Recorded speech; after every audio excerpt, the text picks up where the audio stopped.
Absolutely. There's a lot of interest in what forms those clouds. Why are those clouds there? Why do they stick around? At the center of every cloud drop is a particle. You can't grow a cloud drop without having a particle there for the water to condense on. The key questions that people have not directly addressed until very recently is what actually forms those clouds. And so the ones that you're looking at over the ocean, it turns out sea salt is a very effective nucleator for forming clouds, so there's a really good chance that those are loaded with sea salt. But as you go inland you start to have pollution come from all different kinds of sources, and so different sources form clouds more effectively than others. And we're trying to unravel which sources are actually contributing to the clouds. The clouds are incredibly important players in climate change in that they reflect the light back to space, and so they're keeping things much, much cooler than they would be if they weren't there. They also play a huge role in regional weather. So we're actually starting to see shifts where having more pollution input into the clouds is affecting weather patterns, and in particular it's actually reducing the amount of precipitation, so we're starting to see drought in areas with super high levels of air pollution.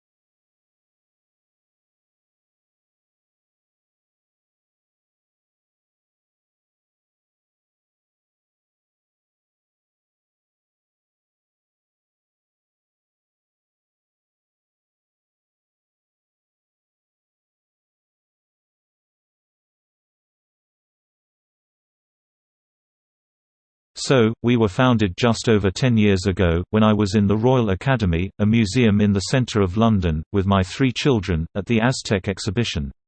I don't know if any of you saw it. I had an older child and 2 younger children, twins, strapped in a pushchair, and one of my children, 3 years old, shouted, and I've never denied he shouted, "Monster, monster." At this statue, which looked just like a monster, had snakes for hair, a big beak for a nose. And, I thought, this is fantastic. I've got a 3-year-old that's appreciating art. How good can it get? So, I bent down and I said, yes, it looks just like a monster, and, at that moment, a room warden came over, a gallery assistant came over and said we were being too noisy, and threw us out to the wrong family.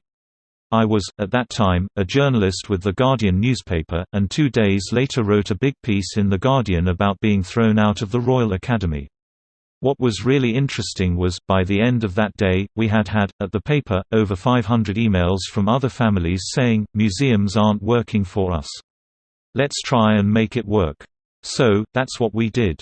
In The Guardian, we set up a campaign. We called it the Kids in Museums campaign, but it didn't really exist. It was just a few pages.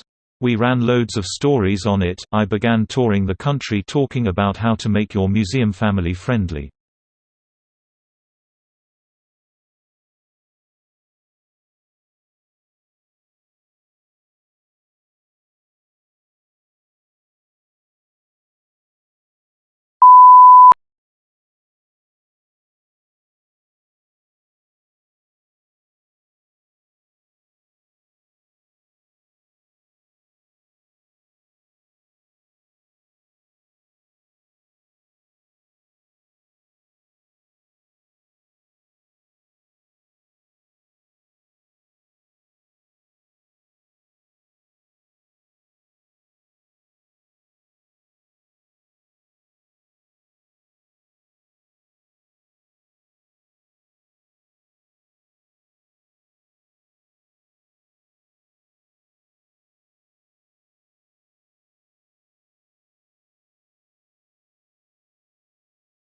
The Western countries' women are becoming more and more reluctant to give birth to babies. However, the male's status in society remains as strong as it ever has in recent years. The birth rates increased during 20th century, but it starts to decrease over these last 2 decades. In the year 2000, as an example, the birth rate remained at around 1%. There are even some negative birth rates in other countries. Birth rates drop to its lowest point that has never been seen in the society. It also has impacts on male in the society, especially young man, and it might have some connection with unemployment rates as well.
At the top, you would have a king.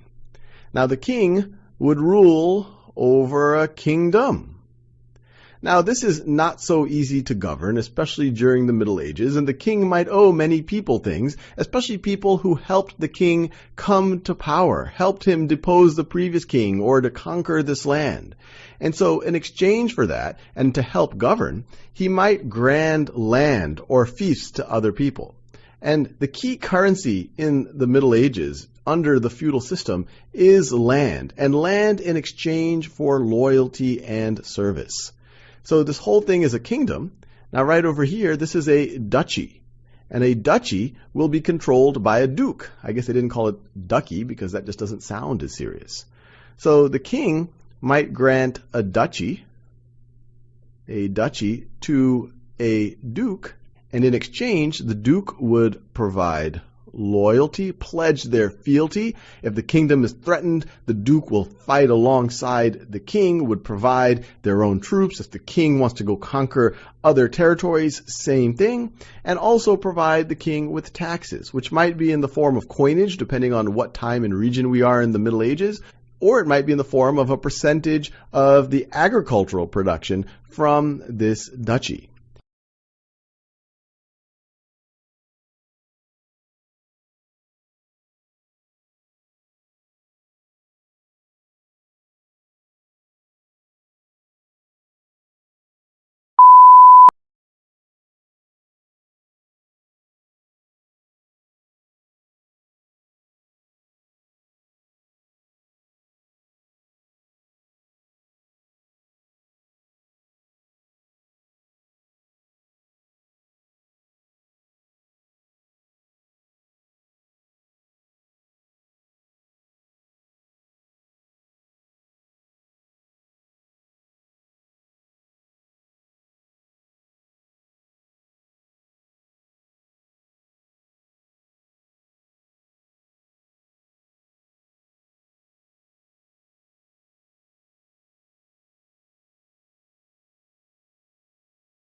I've been thinking a lot about the world recently and how it's changed over the last 20, 30, 40 years.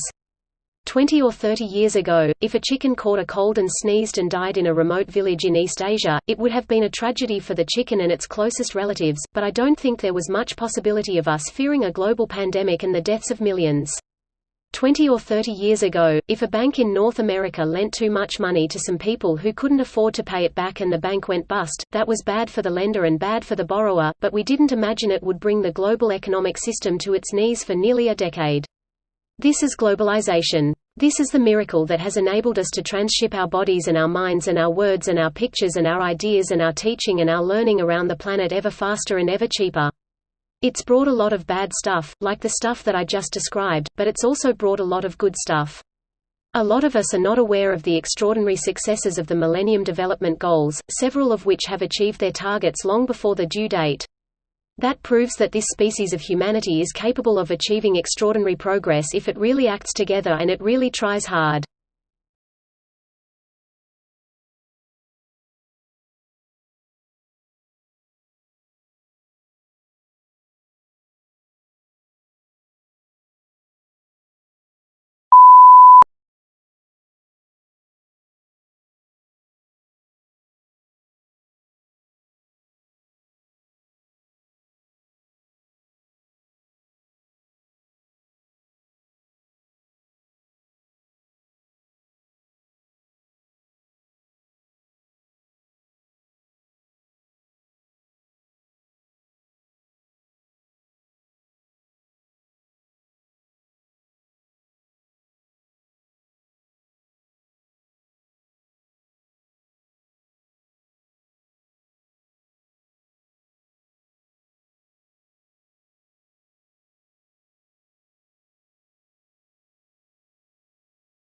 The sound of a cracking knee isn't particularly pleasant.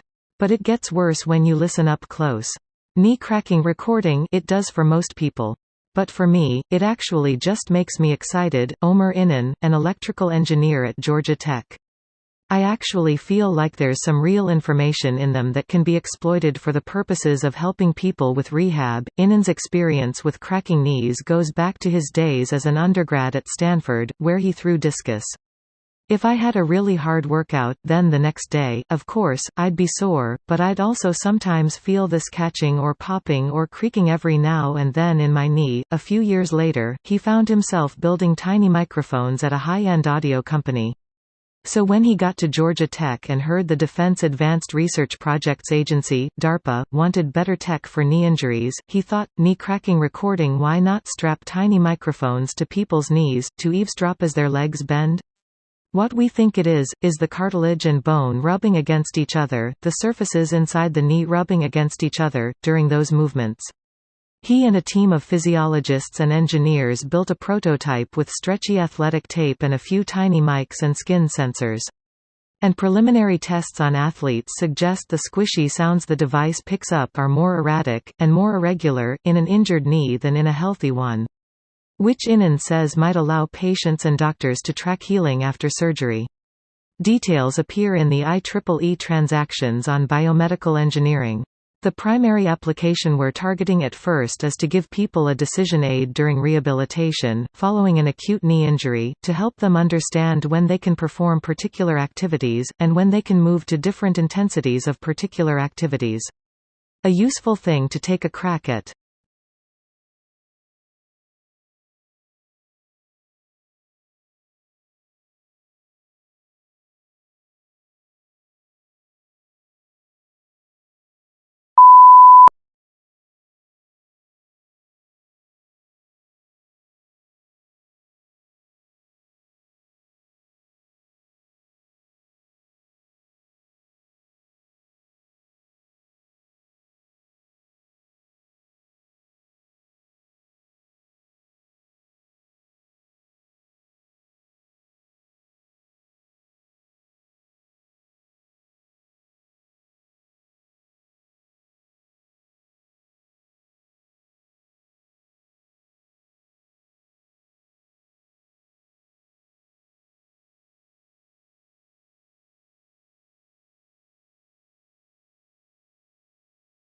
Why should we bother studying animal behavior?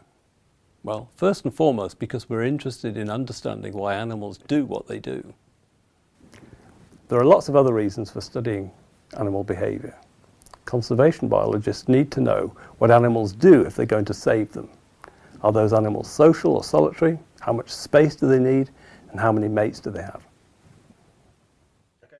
Sometimes you can't predict the outcome of research. Fernando Nottebohm started out being interested in how birds know what to sing. Yet his research eventually led to a complete overhaul of the entire field of neurobiology, a totally unanticipated yet utterly monumental effect. And this is the course textbook by John Alcock. The fact that this is in its 9th edition tells you how vast a field animal behavior is. There's lots of new developments.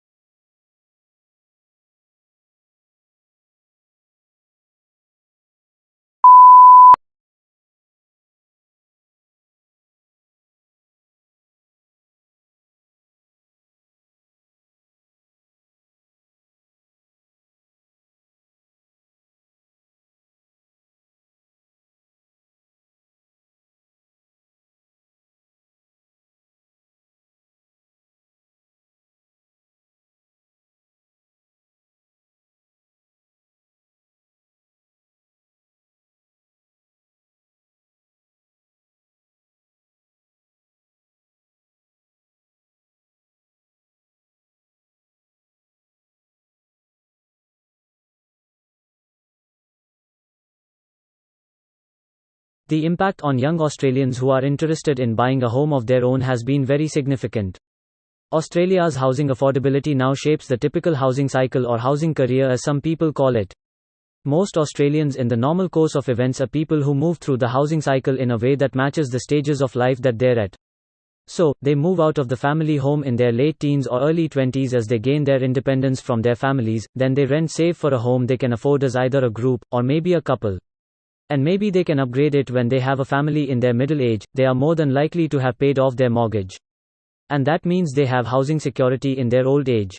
That's no longer the typical housing cycle for Australians. Young people generally live at home for much longer than they once did. They generally rent for longer and they're more likely to be saddled with a mortgage not just into their middle age but more often than not into their retirement as well. In fact, in 2006, 65,000 retiree households were still paying off the mortgage. Affordable rent is also an elusive right around Australia. We have very low rental vacancies, we see high turnover as landlords want to maximize their profits in tight market, and we see less long-term or lifelong rental, as we see in other countries and other economies.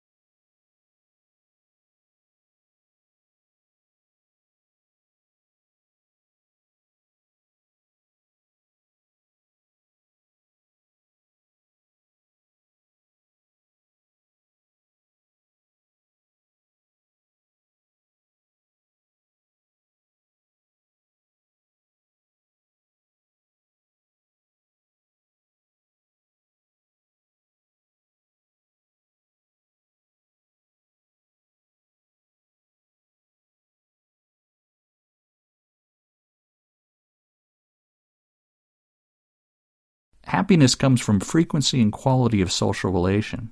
The higher the frequency is, the more happiness relations with friends and family and others produce. It is not sure why social relation is correlated with happiness, but there's evidence that when people feel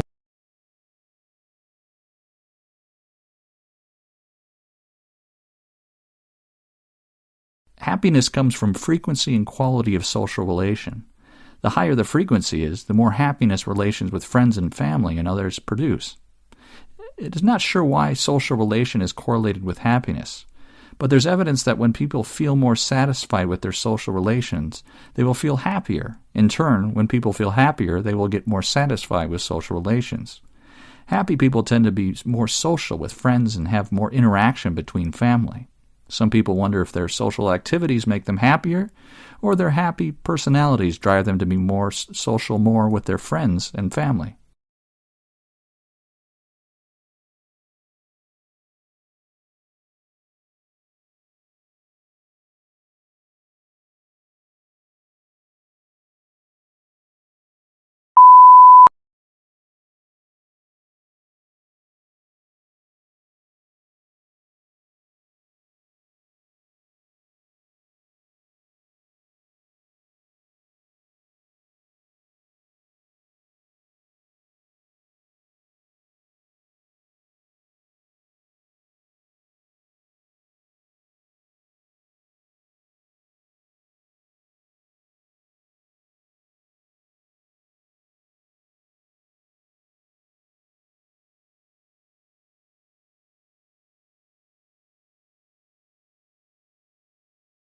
Subscribe our channel to get weekly and monthly PTE exam predictions, according to your exam date. Please like, comment and share this video. Your appreciation is biggest motivation for us.